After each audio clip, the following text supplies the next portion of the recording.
کہ اسلام میں بزنس کو فوکس کیا گیا ہے, جاب کو اور ملازمت کو بزنس کے مقابلے میں پسند نہیں کیا گیا. معاشی ترقی اگر آپ چاہتے ہو, آپ اپنا بزنس اسٹارٹ کرو. سمجھ رہے کہ نہیں سمجھ رہے؟ جاب کریں گے, آپ کی محنت کو آپ کا باس کیش کرائے گا, آپ کی کمپنی کیش کرائے گی, آپ کو لگی بندی تنخواہ ملے گی, آپ کماؤ پوت کہلائیں گے کہ ہمارا بیٹا 1-1.5 لاکھ روپے تنخواہ لے کے آتا ہے, ماشاءاللہ بہت اچھی زندگی گزر رہی ہے. آپ کو یہ پتہ نہیں ہے کہ بھائی آپ کی محنت کو کیش کون کرا رہا ہے؟ کمپنی. وہ کروڑوں روپے کما رہے ہیں آپ سے.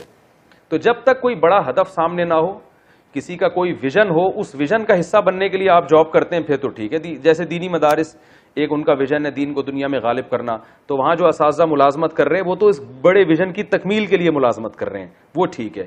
آرمی میں جو لوگ جاب کرتے ہیں, ملک کا ڈیفنس ایک بہت بڑا ویژن ہے, تو وہاں جاب کرنا اس لیے اچھے کام ہے کہ بھئی وہ ایک ڈیفنس کا یعنی ایک ویژن کا حصہ ہے, کیونکہ وہاں اس طرح جاب کیے بغیر پھر وہ سیٹ اپ چل نہیں سکتا. لیکن نارملی یا ٹیچر کی جو جاب ہے وہ بھی ایک اچھی ہے, اس لیے کہ تعلیم کو فروغ دینا ایک اچھا ویژن ہے. تو اس ویژن کے لیے ضروری ہے کہ جو ہے یعنی ٹیچر بھی ہونے چاہیے. لیکن ایک نارملی ایک عام حالات میں ایک کمپنی کا کوئی ویژن نہ ہو, اس کا مقصد اپنا پیٹ بھرنا. یہ جو بڑی بڑی کمپنی ہیں, ان کا کوئی انسانیت کی خدمت مقصد تھوڑی ہوتا ہے. ان کا مقصد کیا ہوتا ہے؟ پیٹ بھرنا, پیسہ کمانا. تو جب ان کا ویژن پیسہ کمانا ہے تو آپ کا ویژن بھی پیسہ کمانا ہونا چاہیے. ہاں, پیسے کمانے سے مقصد آپ کا اچھا ہو, صرف پیٹ بھرائے پیٹ نہ ہو. تو اس میں آپ نے کیا کرنا ہے؟ جاب پر بزنس کو ترجیح دینی. قرآن میں اس کی بہت ساری مثالیں ملتی ہیں.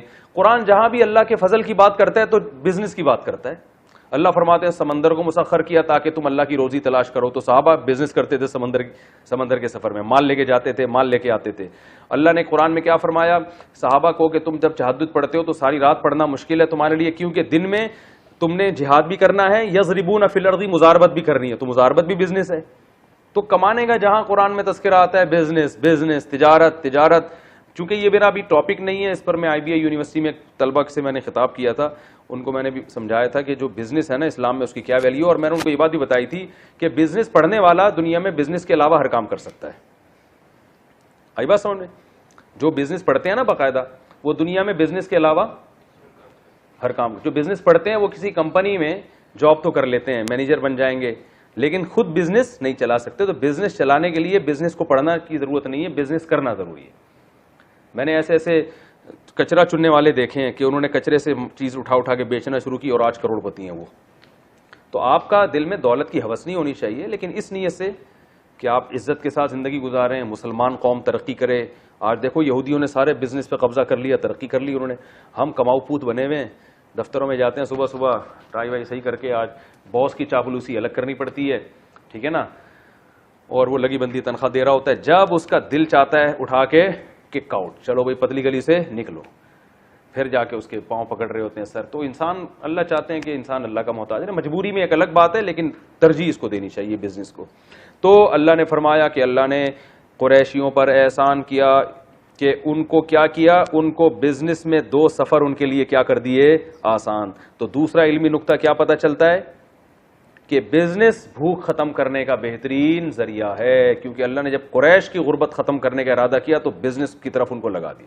تیسرا پتہ یہ چلتا ہے کہ بزنس میں سفر کی بڑی ویلیو ہے. آپ بیٹھے ہوئے ہیں اپنے محلے میں ایک گولے گنڈے کی دکان کھول کے اور سفر ہی نہیں کرتے کہیں, تو آپ کی نسلیں بھی گولا گنڈا ہی بیچتی رہیں گی.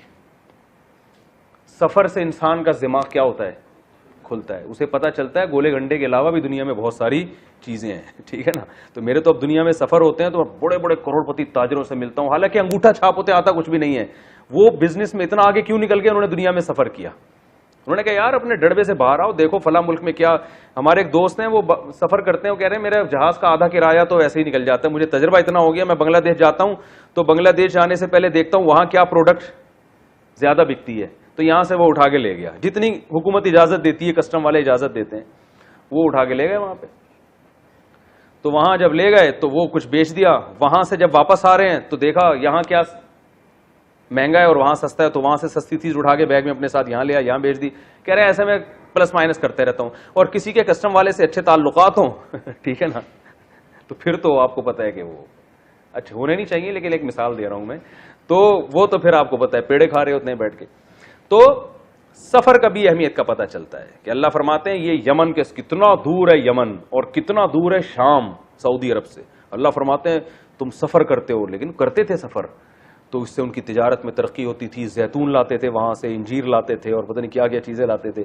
تو آپ بھی مسلمانوں کو بھی چاہیے کہ بھائی بزنس کو فوکس کریں اور اس کے لیے کیا کریں, سفر کریں. جائیں پہلے ایک دم یمن نہ پہنچ جائیں ٹھیک ہے نا, بلکہ پہلے چھوٹے موٹے سفر کراچی سے کبھی جائیں, لاہور میں جا کے دیکھیں کیا ہو رہا ہے یہاں پہ مارکیٹوں میں جو ہے نا, پھر لاہور سے یہاں آئیں, تھوڑا سا ہلیں جلیں گے تو انشاءاللہ رزق کے دروازے کھلیں گے اور پہلے دن سے ہی درخت پہ نوٹ اگنا نہیں شروع ہو جائیں گے.